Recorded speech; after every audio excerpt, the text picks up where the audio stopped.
Ja, prav imate, jaz to področje res intenzivno spremljam oziroma ga proučujem in tudi z cel uglednimi tujci sodelujem in se poskušam dokopati do novih spoznanj, novih modelov in ugotavljam, da pravzaprav situacija na celem svetu precej kritična na tem področju in to je zaradi tega, ker je dejansko poplava vsega podobnega. Skratka, tehnologija je postala tako močna in prenositi tehnologijo v podjetja, da pravzaprav lahko vsa podjetja postrežejo z zelo podobnimi ponudbami. In kako pravzaprav zdaj prepričati prodajalce, da to ponudbo prodajo, na kakšen način, mislim, da je to za vsa podjetja precej velika globokol.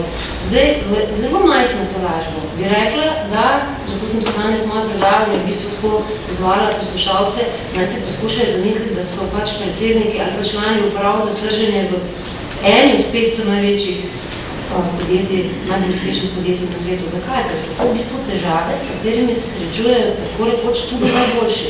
Mi smo osamljeni, res pa je, da se v najrazvitih tržnih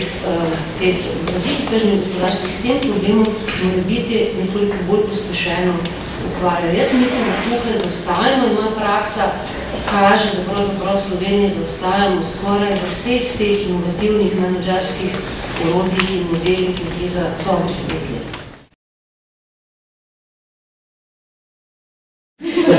Jaz bi predvsem rada ta nekaj podarila za področje prodajne funkcije.